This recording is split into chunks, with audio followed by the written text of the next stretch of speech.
Zafer'in Selim'e kendini ifşa etmesiyle herkes ters köşe oldu. Ancak bu sahnede 3 ihtimal var. Öncelikle birinci ihtimal 6. bölümün başında da gördüğümüz gibi Zafer'in gördüğü bir rüya sonucunda böyle bir sahne izledik. Yani Zafer kurduğu hayalin etkisiyle kafasında böyle bir sahne oluşturdu. Ancak sahnenin devamlılığına bakarsak bu ihtimal bence biraz zor gözüküyor. İkinci ihtimal ise Zafer gerçekten dışarı çıkarak Zafer karşısı benim diyor. Ancak burada da şöyle bir ihtimal söz konusu. Zafer Selim'e kendini göstermekle gerçekten ailesini tehlikeye atsa da Timur'un Zoro Ağa'nın hayatını da kurtarmasıyla artık tam bir gözde haline gelmesi bu bölümde Zafer'i oldukça rahatsız etti.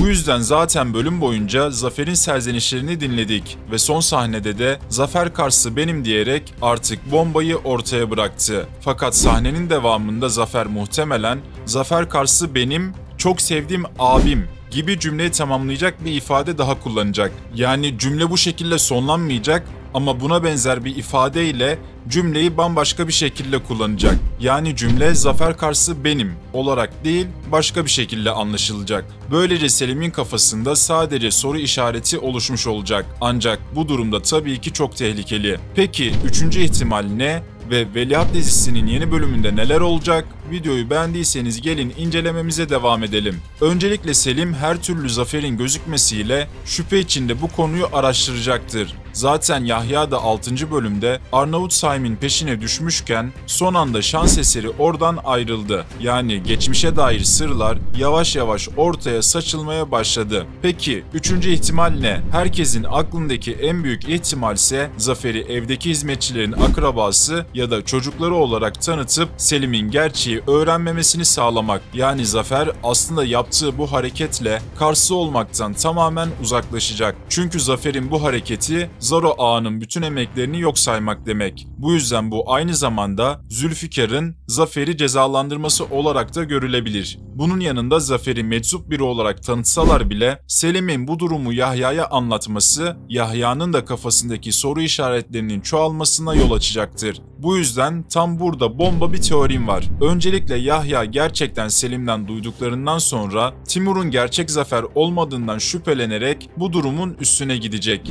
Bununla birlikte Timur ve Zülfikar'ın gizlice örneklerini alarak DNA eşleştirmesi yapacak. Ancak işte tam burada Veliaht dizisi bence gerçekten başlayacak. Çünkü önceki videomda da dediğim gibi Timur aslında gerçekten Zoro Ağa'nın oğlu olabilir. Bu yüzden Yahya ileriki bölümlerde DNA testi yaptırdığı zaman Timur'un Zoro Ağa'nın oğlu olduğunu görmesiyle onun Zafer olduğuna artık tam olarak inanmaya başlayacak. Yani ilerleyen bölümlerde Yahya Timur'un Zafer olduğuna inanarak Timur ise gerçek babasının yanında olduğundan habersiz bir şekilde muhtemelen savaşlarına devam edecekler. Zafer ise yaptığı hareketle bir kez daha bu oyunun kaybedeni olacak. Ancak kıskançlık duygusu Zafer'de de bambaşka duygular ortaya çıkarabilir.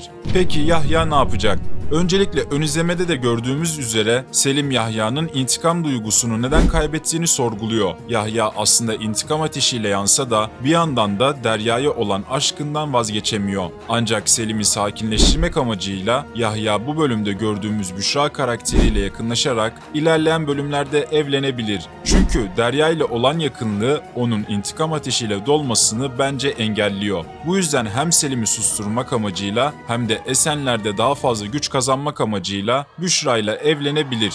Sonuçta Büşra da Esenler Otogarı'nın saygınlarından birisinin kızı. Peki Yahya'nın annesi ne olacak? Yahya'nın annesi muhtemelen kocasının ölümünden sonra İstanbul'a intikamını almadan gelmemeye yemin etti. Bu yüzden Yahya Timur'la konuşurken annesinin İstanbul'a gelmemesiyle ilgili düğün bayram göstermeden gelmeyecek demesi aslında Muharrem Kaptan'ın intikamı alınmadan gelmeyecek anlamına geliyordu. Tabi bir yandan da Yahya'nın Büşra ile evlenme ihtimalini düşünürsek annesi belki de Yahya'nın dediği gibi bu düğün bahanesiyle diziye katılarak İstanbul'a gelebilir. Tüm bu ayrıntılara bakınca Yahya'nın annesinin ne kadar intikam dolu bir karakter olduğunu ilerleyen bölümlerde göreceğiz. Öyle ki annem hala babama tapar demesi Yahya'nın annesinin Yahya'dan hatta belki de Selim'den bile çok intikam hırsıyla dolduğunu gösteriyor. Evet dostlarım, sizler de kendi düşüncelerinizi yorumlara yazmayı unutmayın. Bu tarz videoların devamı için kanalıma abone olup videoyu beğenirseniz çok sevinirim. Sonraki videolarda görüşmek üzere. Kendinize iyi bakın.